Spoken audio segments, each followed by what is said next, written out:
Hi everyone, good afternoon. Welcome to the next of our Essential series. Now this is a super special summer edition. I'm really excited to welcome Dr. Federica Amati to join us to myth bust all about nutrition. It's something that I struggle with a lot. There is so much out there. I have no idea how anybody can make sense of it, but Federica is the lady who will help us to figure out what is good and what is maybe not so good. So I'm just going to welcome her in now. Hello, welcome. Hi, lovely. How are you?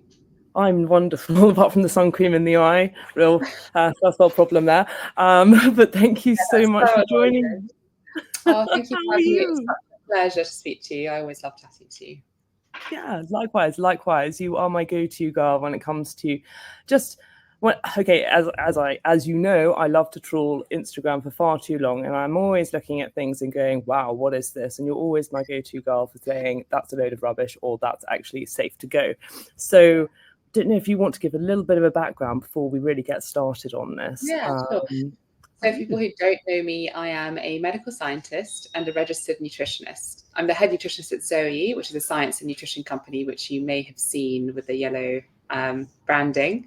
And I'm the author of 2 books, the most recent of which is Everybody Should Know This. I am a researcher at King's, and I also teach nutrition to medical students at Imperial College London. So I'm the nutrition lead there. Yeah, so I mean, it just basically says you know your stuff. Oh yeah, I'm going to throw some things your way. So, as mentioned, the wonderful world of Instagram is usually where I get my resources from, and I think many do too. However, as we all know, fake news, fake foods. I like that.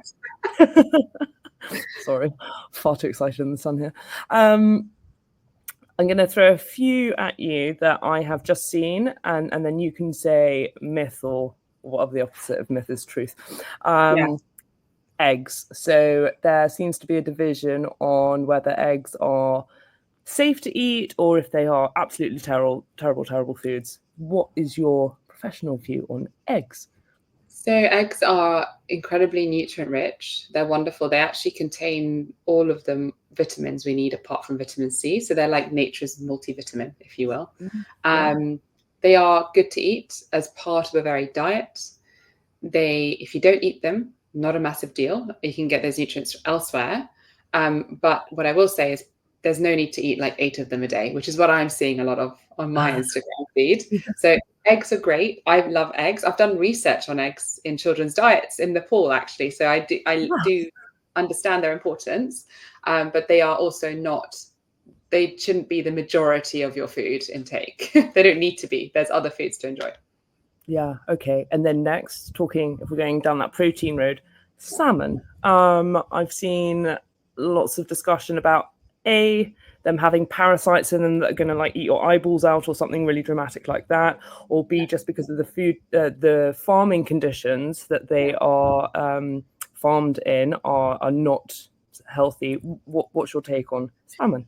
So salmon, like other farmed animals, so chickens is the same. Pigs, very famously, really depends on the welfare of the farm. So if you are worried about your salmon living in dire conditions and possibly being infected because they live in really close quarters, the answer is to look for high welfare farmed salmon. It does exist.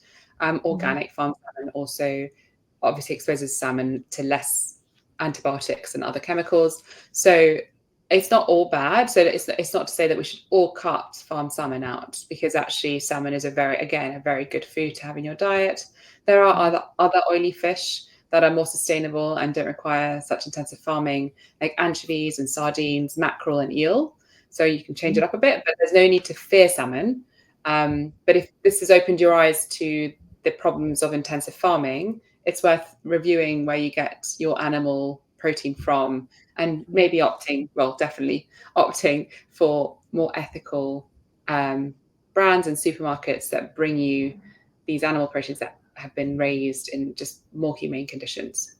Yeah, I think that's a huge point about actually the quality of our food that we get, especially in the UK with the production, and that's a whole nother discussion, I think, there.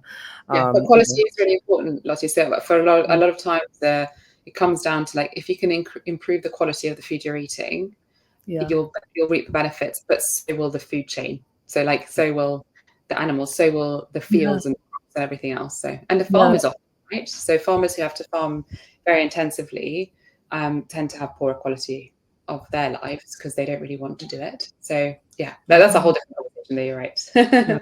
I like that. No, this is the circular economy of the farming industry, really, isn't it? But for a positive point of view. White bread. White bread. Okay, so there's a spectrum. So there's, if you have like a white sourdough and slow leavened, maybe like 40 hour, can be delicious, wonderful food. White bread that's supermarket bought, perhaps like a thick slice, toasty cut situation, is more likely to have additives and to frankly just be less nutritionally helpful. So it's not to say that it's directly harmful, but whenever we choose food, what we're doing is we are taking up, with that food you're eating, you're taking up a slot of the energy you're going to eat that day. Now, for many people, bread is quite a regular part of their diet. So by improving the quality of the bread, you're actually quite quickly and easily improving your overall dietary quality because it's such a big part of the diet. And with white bread, if you can buy a better quality sourdough white bread, or better still, if you could buy like a darker rye flour or a whole grain or seeded, so you have even more nutrients packed into that slice and more fiber, then that's better for us overall. But I wouldn't want people to start fearing bread. That's not helpful. It's really about what bread you're having, the quality, and then what are you having with it? Because what you're putting in your sandwich, the point of a sandwich is what's inside it. So you want the bread to be delicious, but it's also a really good opportunity to fill it with foods that are really good for us. So what are you having your bread with? Well, and I suppose they're talking about fiber. It's a good source of getting fiber in, but actually, how important is fiber overall? Oh, so important. So fiber is basically fiber queen. It's the fiber queen. No, so fiber is honestly the one component of our diet that the vast majority of us are deficient in. So we all worry about vitamin D and vitamin B12, and we run around buying lots of supplements or even protein. I'm seeing people are really worried about their protein intake, but frankly, like hardly anyone is not reaching their daily protein requirements. Statistically speaking, it's like less than 5%, right? So when we think about fiber, we know that 9 out of 10 adults in the UK and the US do not reach the minimum dietary recommendation, which is 30 grams of fiber per day. On average, in the UK, an adult gets 18 grams, which is nowhere near 30. And it's actually 18 grams is the recommended amount for a 5-year-old. So we're eating like preschooler levels of fiber generally. And in the US, it's slightly worse. And as we age, it worsens. So older adults, it's something like 97%. So basically, nearly everyone isn't. Why do you think this is? Is it because we can't get hold of it, or we just don't know we should be eating it, or we don't like it? Like, what? Yeah, so I think it's a good question. I think there's several reasons why. So one of them is that a lot of the food in our food environment that we have access to in our supermarkets is not fiber rich. So when you think about buying like a quick and easy meal, whether it's a sandwich or whether it's like a ready meal or like a grab and go meal deal, very, very often there is just not, fiber is not the main point of those meals. So you'll have, for a really classic example, is like a ham and cheese sandwich or a ham and cheese baguette with a packet of crisps and a pop, like a soda. There is no fiber to be seen. There might be some in the bread if you're lucky, right? But so the way that these are convenience food. So it's not to say that people aren't necessarily eating ham and cheese sandwiches day in, day out because that's what they would choose themselves. It's just that's what's on offer.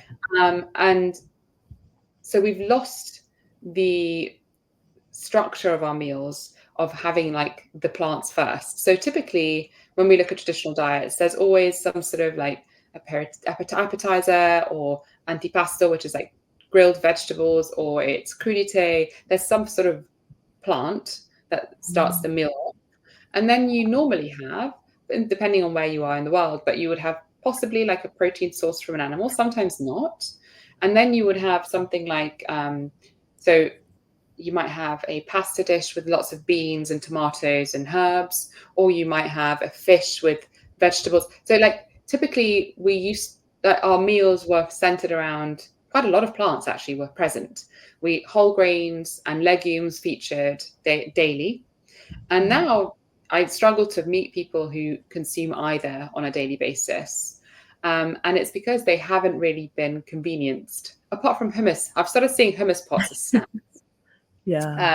A brand, a really sweet brand, I can't remember the name of them now. They've created like a little pot of breadsticks and a little pot of hummus, and you can buy it in like a deli and take it with you. But apart from hummus, which has had a little bit of that, it's really tricky to actually find convenient, high fiber foods that you can grab and go. And we do live in this grab and go culture, right? And I think as well as that, so as well as the availability of these foods being convenient, the way that we think, like the way that supermarkets are laid out and the way that we're encouraged to think about our food is what's the protein you're buying? So like what animal are you buying? And then here's like a variety of ready-made sides or like frozen meals. Like it's actually try and find the aisle in your supermarket that has the lentils and the beans. It's usually like somewhere in the middle, and the beans they're like somewhere in the bottom shelf. Yeah. So, or in like the world food section or something like that. Yeah. And so it's hardly, we know that supermarket layout completely influences shopper behavior. It's like a tactic as old as time. So instead of influencing the behavior to purchase those products, we're influencing things that we don't really need to eat, let's be honest, or alcohol, or which same thing. So there's a food environment, and then I think culturally we're at a point where we're all a bit overwhelmed with nutrition advice, and there's so much going on online, and more often than not, it's the simplest thing to do, especially if you're not someone who's like learned to cook or who hasn't been exposed to cooking at home. Grill a piece of meat, have some leaves next to it, Bob's your uncle, maybe an apple. And I think people do say to me, oh, I do eat fiber, like I have a salad at lunch, I'll have an apple as my snack. An apple has 2 grams of fiber. It's not a high fiber food. Apples are great, continue eating them. But I think we often also don't realize that to eat enough fiber, we actually need to eat quite a lot of plants. And that's a good thing for 2 reasons. A, they're delicious, and actually learning how to cook them is fairly straightforward if you just have a spice and herb situation at home, and you can use those to make anything taste delicious. And there's brands now like Bold Bean Company that make beans out of the jar delicious, right? I actually eat them out of the jar. They're so good. So it's become easier, but we have to start to realize that just having a side salad or just having a side of broccoli when you go out for dinner is not going to reach your dietary requirements for fiber at all. So yeah, that's why I try and spread the message about fiber more, because it also helps us to feel fuller. So many of us struggle with diet culture, feel like we shouldn't eat more food, but actually, high fiber foods are relatively energy lacking, so that they won't be adding lots of calories to your day, but they're really satiating and they're really high in nutrients. So you're nourishing yourself, feeling less hungry, and adding flavors and textures. And at the same time, you're feeding your gut microbiome, which is absolutely essential for 2 things which are important to everyone: mental health and immune system function. So if you want to have like a life where your immune system is working appropriately, you don't have inflammation all the time, and you feel your mood is genuinely better, and you actually decrease your risk of mental health disorders, fiber is key. So I just don't, there's like no downside. There's no downside. I think it's just the education and the practicalities that maybe people are just kind of like, oh, they don't see the benefit of taking a little longer in preparing their meal, or maybe they don't have the time to prepare the meal or the access to making it yummy. If anyone's watching this right now on Instagram, just before this live, I made myself a quick brunch, because I tend to have brunch, right? Like a brunch person. And I made it in 4 minutes. flat. What was it? Tell us. Go. I filmed it and I've uploaded it with Benny Hill's theme tune because it's actually quite bad. It's a terrible angle. I'm not your, if you're looking for polished food content, I'm not your person. I literally put my phone in front of me, press record. It's like this angle. And I'm like, I drop mushrooms in one bit, pick them up. Watch it. I just made a rye and pumpkin bread, which you can keep in your fridge and just toast when you need it. Yeah. Perfect. I put some chickpeas, some bold bean chickpeas straight out of the jar, extra virgin olive oil, some pan-fried mushrooms, so in the time I pan-fried my mushrooms, I boiled 2 eggs. So that's what, 4.5 minutes? Yeah. Efficiency. Herbs, pop the mushrooms on top, couple of eggs, sprinkle of salt, done. Voila. Finished. And it was so within 10 minutes, I had prepared, filmed, and eaten my food before coming out here and logging on. I had just finished nutrition. So it's possible. It's just, do you know what it is? It's having the ingredients at to home. hand. So, and obviously I'm working from home today, so it's different to when I'm out. We'll get on to that. But at home, if I have some beans, lentils, chickpeas, if I have not always bread, actually, I don't always eat bread, but if I do have a nice rye bread, some eggs, or maybe some tinned fish is wonderful, like sardines, and it's so underrated, so easy to add to anything, so rich in omega-3 fatty acids, right? I can make a meal. Mushrooms are great, a bonus. Sometimes I've got some mushrooms lying around. Sometimes it's kale, sometimes it's cabbage, but you can throw a meal together that is, with loads of varied nutrients in it, with lots of fiber, that tastes great, that keeps me feeling full and energized and actually switched on so I can use my brain in no time. It's also removing the barrier and the expectation. I'm not a meal prepper. I'm not a meal planner. I don't know what I'm going to eat for my next meal. So for me, the key is to have the ingredients that I know I can make something with to hand. And I call this being your own health architect.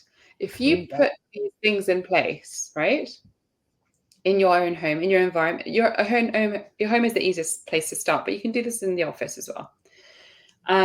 Then you're setting yourself up to succeed most of the time. Yeah. That's the key, I think. Yes, I think, having a decent pantry that you're actually inspired to do a bit of ready, steady cooking in will help you, rather than just going to delivery because you're like, there's nothing to eat. It's I think a lot of it comes down to inspiration and actually just wanting to do it. Because I love a Thai takeaway. There is no way I'm going to cook that from scratch, but maybe it's because I've never done it before. No, I'm with you though. So I love Vietnamese food. I'm never going to make good Vietnamese. It's a whole skill set. And I have this wonderful lady who makes Vietnamese food to order at home if you give her enough time. She's a chef on the side. I mean, she's so cool. But anyway, so I will order that as a treat. When I'm I really want to have some Vietnamese, I'm going to be I'm going to book it for next Thursday evening. We're going to have Vietnamese. And that's great. But it's just not defaulting to food cooked outside of the home for most of our meals, which is a lot of us do. And especially a lot of the executives I work with, they won't even boil an egg. They're like, no, I just don't cook. And it's okay, but if we're trying to improve these blood markers that you have, or that we do need to engage in some level of interacting with your food before you eat it. And so we culturally as well, we need to start to reconnect with the fact that preparing our food for ourselves is an act of self-preservation and self-love. So in the same way that you pay your personal trainer to go and work out because you know that you need to, or you need to for your health and for your mental well-being, or you Peloton subscription, or you go for your 10K run, whatever it is that you choose to do, it's the same thing. You have to, in the same way that moving our bodies really helps us today, and it also is an investment for our future selves. When we eat, we're doing the same thing. It's an investment. It has compound interest, Lottie. Oh, I love that. Yes, get the finance in there. Well, and I think what's that phrase that they've got? It's treat food as medicine before you need medicine to treat your bad food. I your food or something. But there is Yeah, and I agree with that to a point, because actually for me, food is also extremely joyful. I enjoy food as medicine makes it a little bit, it can, for some people, make it Too very prescriptive. prescriptive, and then Yeah. actually they find that they can't be flexible, and sometimes they get Yeah. worried. It's not about that. Food is our so when we think about the history of humans, our days back, Yeah. this is going back a few millennia, but sure. But our days were spent Sorry. hunting, gathering, and essentially foraging, like Yeah. probably 6 to 8 hours a day, because food wasn't in a fridge Wasn't and much stuff. else to do. And then we would come together, share that food, and talk about how we got it. So when you think about the evolution of our species, collecting food, preparing it, harvesting it, talking about it was basically our main activity. Yeah. And Our now lessons. it's what I mean is that now we've moved to a place where we barely interact with it. So like I grow my own herbs and like some beans, but most of us don't grow anything. We Yeah. barely interact with the growth of the food. Yeah. We definitely aren't involved in the harvesting, packaging, and No. distribution. And now we've removed ourselves from even preparing it for ourselves. So it's been done for us. Yeah. And there's a whole like industry around that. But actually it's such a fundamental part of who we are, and it helps us to connect with each other as well. So socially, taking that time out to prepare food for yourself, or for you and your partner, with your family, with your kids, with your friends, is a really important social aspect that food offers us. And if we continue to shut it off, then we'll also lose that social connection, which is really important for our health as well. So that's why I often talk about food as a tool for health that goes beyond just what you're putting in your mouth. So the food as medicine just talks about like, you put it in, get broken down, absorbed. But it's more than that. It's also what comes with it.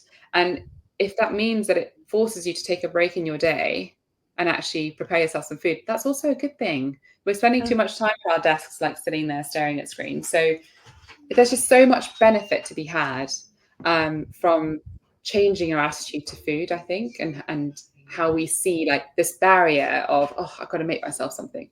Well, it's not a chore. It should be yeah. I love that. And then going back, let's go back to caveman time. Carnivore diet. Carnivore diet. Another one of these fabulous Instagram things. Tell me your thoughts. Well, first of all, let's set the record straight. We were foragers, right? We did occasionally get some meat, but it was very hard to like kill a gazelle. So from the evidence we have, humans were certainly more foragers. And you can see this also in some of the still living tribes that exist. They're foragers. They're by no means a carnivore diet. Nobody was eating sticks of butter. So I think it's really harmful, actually. So I think the problem with the carnivore diet, I was going to say pushers, but that's a bit of a strong term, but let's say promoters, is that they are flying in the face of evidence-based medicine with their advice. So it's no secret, and it's not a controversial thing to say at all, that eating a lot of saturated fat from animal sources increases the risk of cardiovascular disease. So like it's one of the clearest. So really, and most recently I saw one of these influencers share his blood test results with his audience, and he had absolutely atrocious cholesterol levels, like really high. His LDL cholesterol was really high. He's a young man, and LDL, and he was like, I'm not worried. And it's like, well, you should be. The LDL cholesterol is one of the best understood red flags for cardiovascular disease risk. So now, if you watch his later videos, not worried? He was, good question. He was saying he wasn't worried, but then he went on to say that he's reintroduced fruit to his diet. So clearly got worried enough to actually. But the thing is that the carnivore diet, I want to start by saying this, that I'm not a vegetarian, I'm not a vegan. And whilst I don't personally like to or choose to eat meat myself, I eat fish. I have my children, for example, eat meat. I buy the best quality I possibly can, and they enjoy it occasionally. But so it's not about, I'm not coming at this from like a point of belief system, but certainly meat can be part of a healthy diet.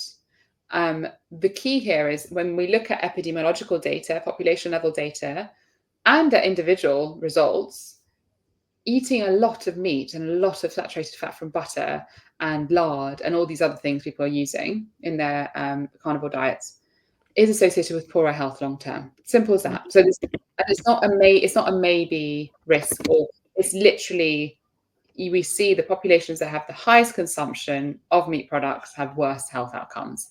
So one of the hallmarks of the standard American diet, which is acronymed to SAD, is a high consumption of, yeah, exactly. So, I don't understand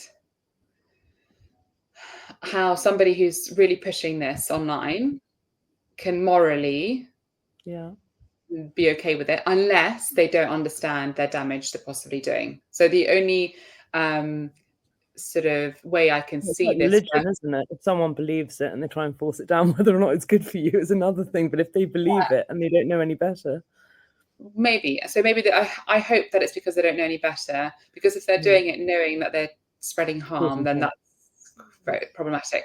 And again, for some people, it might be that increasing their animal protein intake might help them to feel better. So I think experimenting with your own diet is always good, personalizing it to your needs. But I just want to be super clear that the dietary patterns that we understand are beneficial for health, like the Mediterranean diet or the portfolio diet, are... What's the portfolio diet, sorry? The portfolio diet is a diet that is like it tries to separate the elements of the Mediterranean diet to understand what they're doing. And it actually is looking at cardiovascular disease and cardiovascular health promotion, essentially.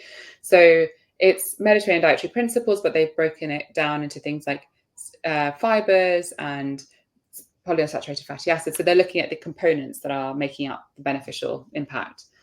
When you look at these diets, look at the Mediterranean dietary pyramid, over half is plant-based.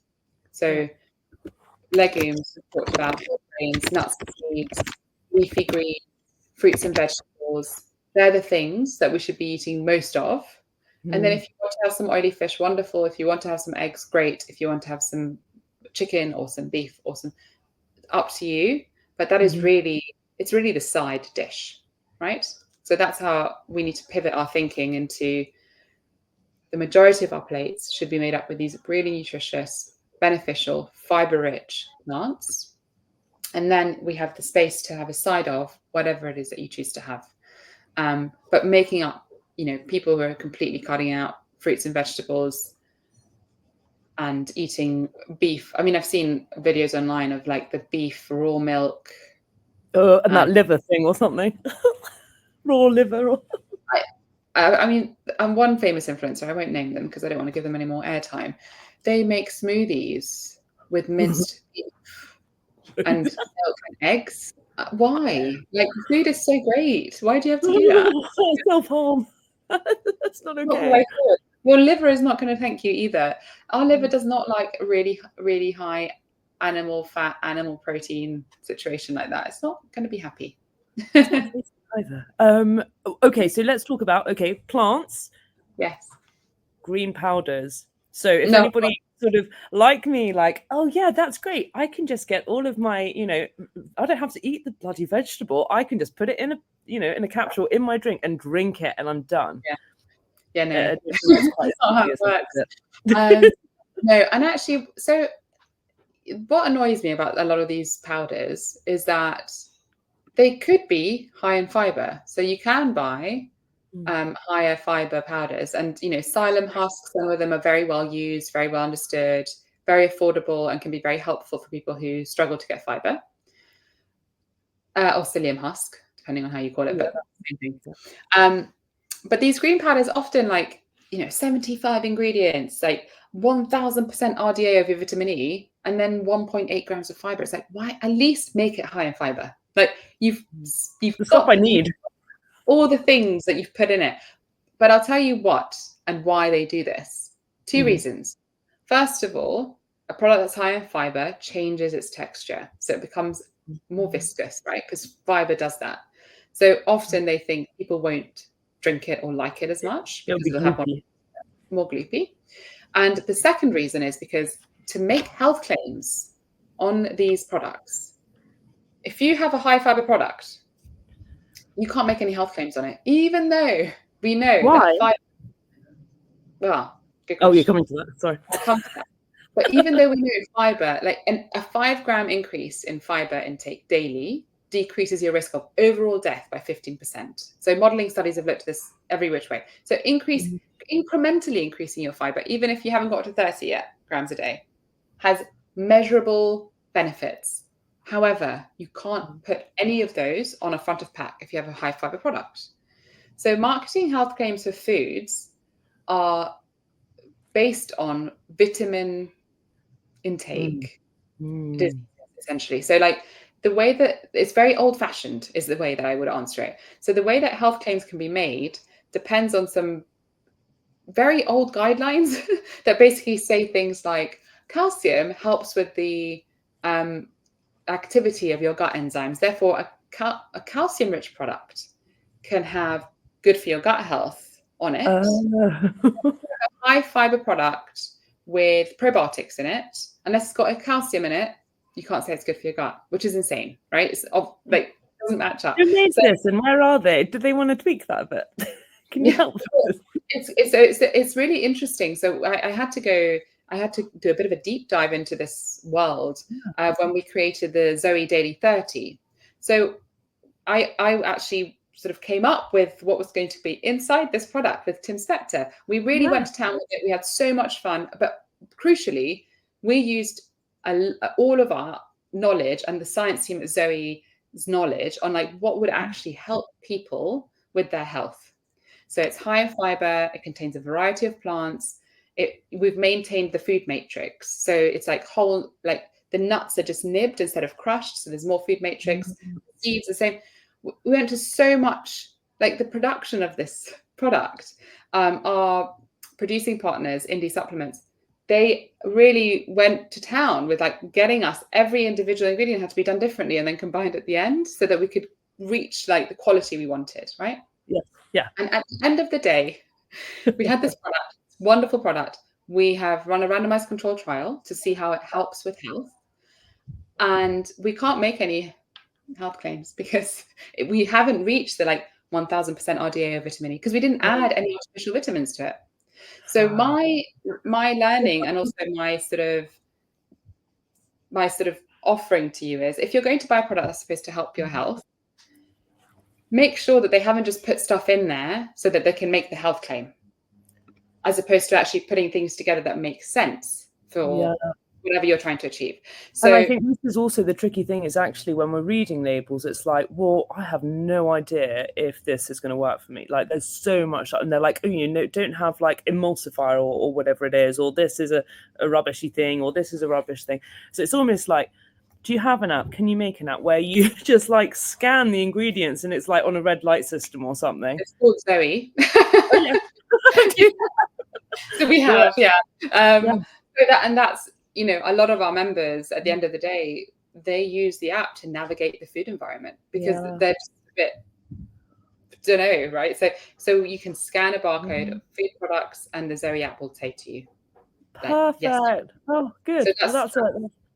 That. We put it in there. Done. Right. Do my homework next time. So that exists. There is another one, which is a French one, and I think it's in the UK now. I can't remember the name of it, but where you can scan barcodes and it will tell you about additives. So I'll find it. I know that it exists and you can download it in the UK, and it will just help to tell you how many food additives are in there and if they're harmful.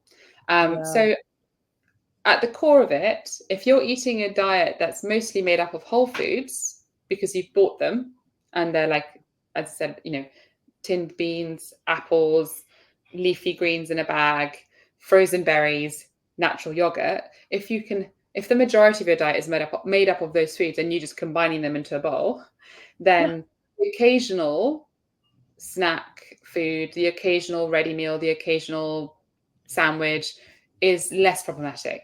We have to look at what the majority of our diet is made up of, because it's the overall dietary pattern that has a real impact, as opposed to like the individual food. So similarly, if your overall dietary pattern consists of meal deals, takeaways, but then you're spending, I don't know, £115 on a very expensive supplement in a fancy looking bronze tub, that's not going to fix that. That's not going to fix the rest. Yeah. And often I find that people who invest in very expensive micronutrient supplements do it to sort of alleviate a little bit of their worry about their dietary pattern. They think it will just counteract badness. And it doesn't work like that. So unfortunately, the green powders, my experience with them, as I said, there's maybe a couple of exceptions. But the majority of them are there to be marketed. They're not there to actually improve health. They're there to make money for the people making them. Yeah. Yeah. Boo. Well, I think that's most of the world now, isn't it? Everything's a bit of a scam. Boo. Boo. I think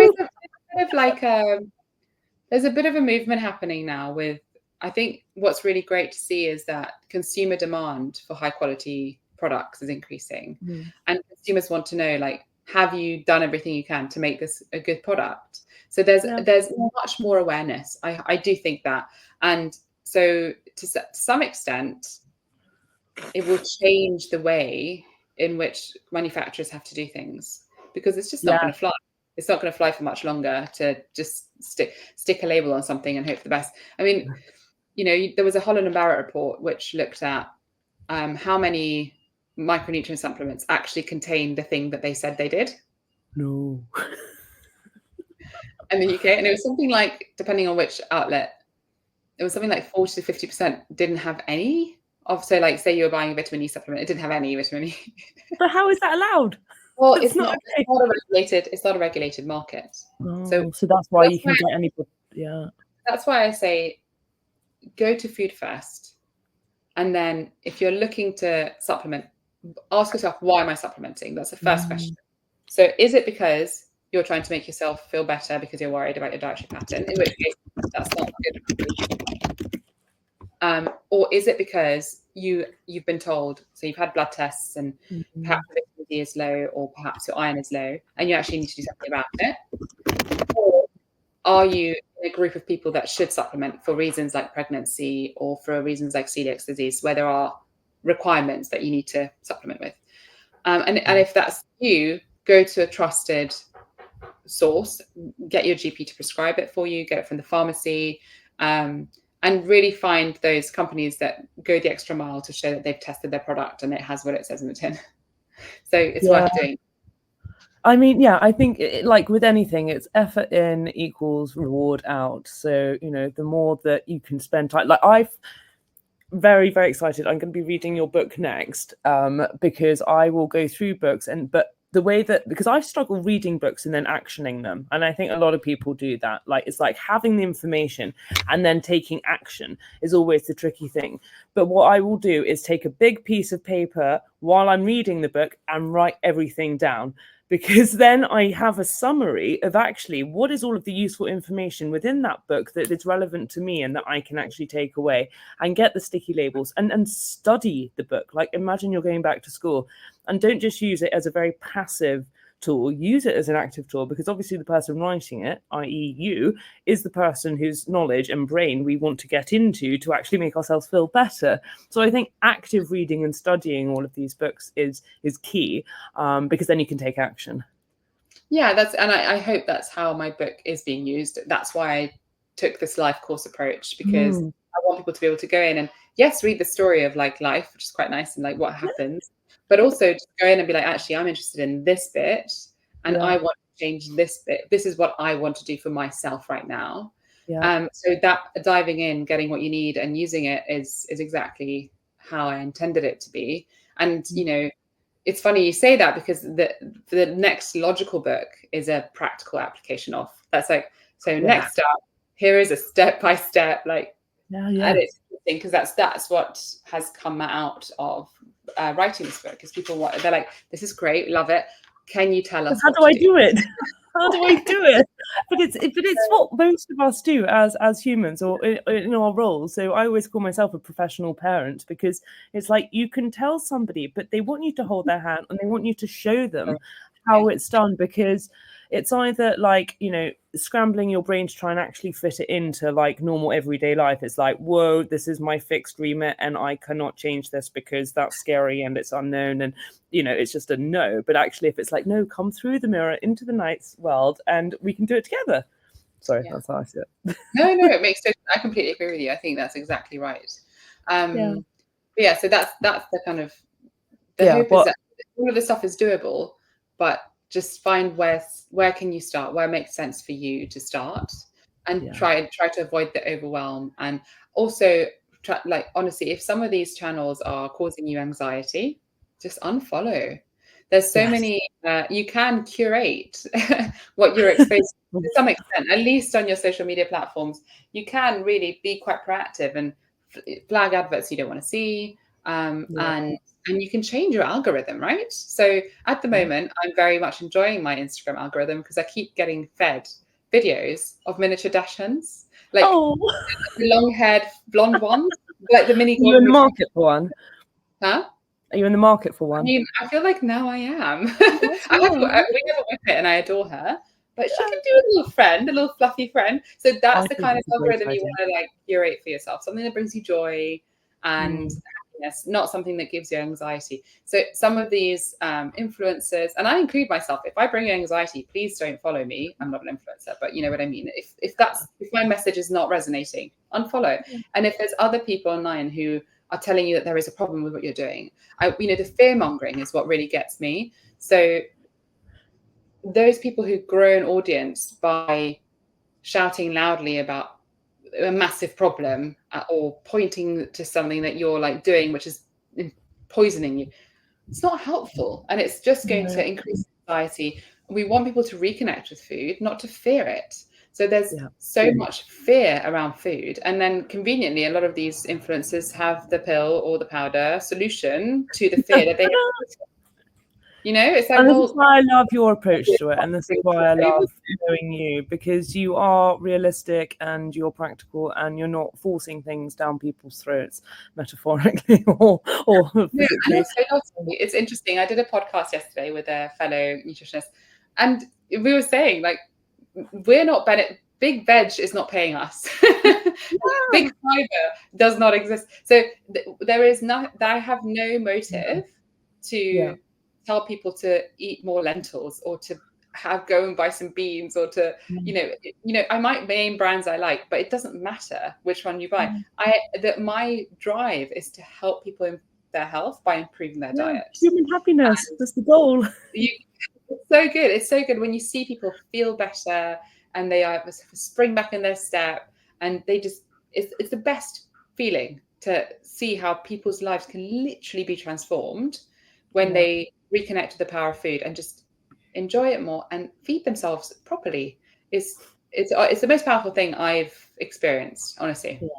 Oh, thank you so much. I'm conscious of time, and I could honestly just speak to you all day, so I won't do that because I think you might get tired. But thank you so much, and thank you to everybody else who has tuned in. Always love speaking to you, Fed. Do you have any closing remarks or anything that you'd like to say apart from obviously go get your book? Oh yeah, well, that'd be great. Obviously, if anyone feels it would be useful. No, it's been a real pleasure to speak to you. And if anybody does want to hear more about some of the topics I have touched on today, though, I would highly recommend the Zoe Science and Nutrition podcast. That's our podcast.